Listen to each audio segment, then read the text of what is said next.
Hey folks, welcome back to the channel.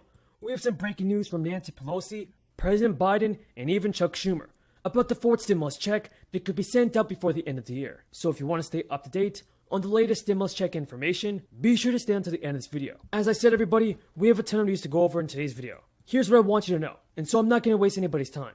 Here's the most important things that I want you to know first. Well, the White House has begun to tell government agencies to prepare for a shutdown. That's even though Jen Psaki told reporters President Biden is doing all that it takes to avoid a government shutdown. Everybody, with a lot of deadlines and much work to accomplish, it looks like the federal government is about to shut down. And the thing is that this can hold back our stimulus checks from being sent out. And of course, it could also prevent Social Security recipients from receiving monthly Social Security payments. Everybody, President Biden, Nancy Pelosi, and Chuck Schumer must avoid a government shutdown. They just came back from an August recess, and there's no need for the government to shut down, especially when Americans are still in need of financial assistance. I think the part of what has to happen here as well, for example, let's talk about my economic plan. The economic plan, you all are always, and understandably, legitimately citing polls. Every element of my economic plan is overwhelmingly popular. So Janet Yellen has just announced that the government could pull back from issuing new stimulus checks.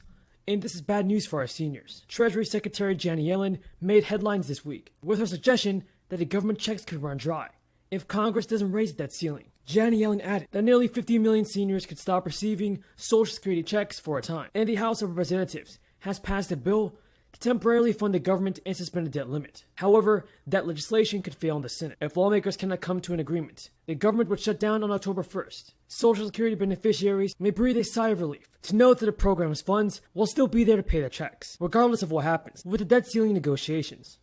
But the problem is, with everything happening, not everybody knows what's in that plan.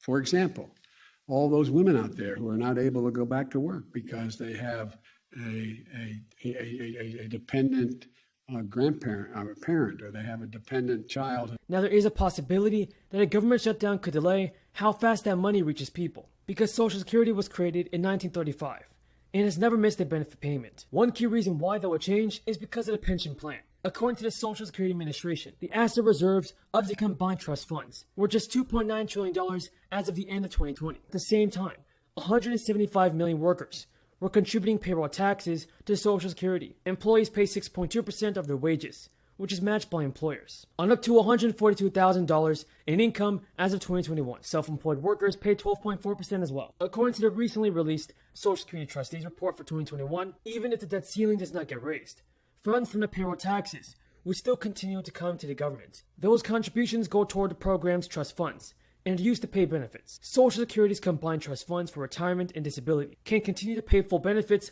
until 2034. At that point, 78% of promised benefits will be payable, and not everyone agrees on what consequences could be for Social Security. The National Committee to Preserve Social Security and Medicare recently warned that benefit checks could be delayed for weeks or even longer. That's if Congress fails to either raise or suspend the debt limit. And a senior policy advisor said that it is not a straight yes or no answer as to whether that ceiling will affect Social Security's funds and the ability to pay benefits. The uncertainty is due to the fact there is now more money going out in payments than there is coming in through payroll taxes. To accommodate that, the program is drawing funds from its trust funds, which include Treasury bonds that are used to pay benefits. So if Congress is unable to reach an agreement in time to prevent a government shutdown, there is the possibility that could delay distribution of the money for another reason.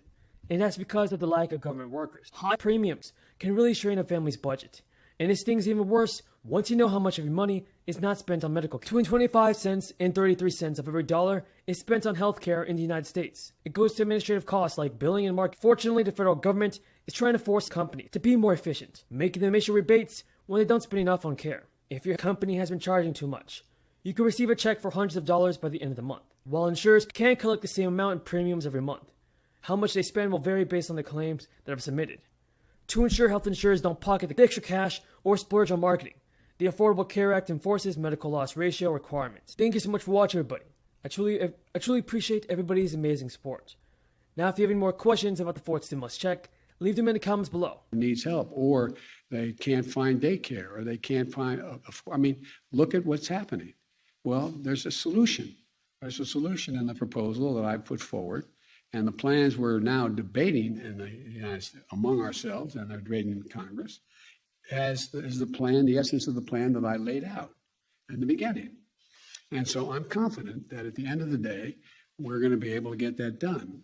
The second point I'd like to make, we talk about price tags. It is zero price tag on the debt. We're going to pay for everything we spend. So it's not, people, understandably, well, it started off at 6 trillion, now it's 3.5 trillion, now it's going to be 2.9. It's going to be zero, because in that plan that I put forward, and I said from the outset, I said, I'm running to change the dynamic of how the economy grows. I'm tired of trickle down. The trillionaires and billionaires are doing very, very well. You all know it, you've all reported it. And in the middle of this crisis, but hardworking people and middle-class people are getting hurt. And so I provide for example, a tax cut. If you have a child, you get a refundable tax credit. It's reduced hunger in America by 40%, literally for children. You have the whole notion of being able to provide for daycare for your children, getting people back to school, et cetera. It's all paid for. It's all paid for. But a lot of these are flat tax cuts that exist within my proposal. And they're being calculated as if the cost of the child care tax credit is a cost to the government. It's not. It's reducing taxes, not increasing taxes. Now, part of the problem is I had hoped, I hadn't planned on, I kind of anticipated it might happen. I hadn't planned on the 178-mile top winds, hurricanes going to Louisiana, and 20 inches of rain in New York and New Jersey, and an area as big as the state of New Jersey burning down in the west.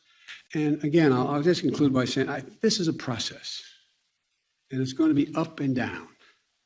That's why I don't look at the polls. Not a joke. Because it's going to go up and it's going to go down, it's going to go up.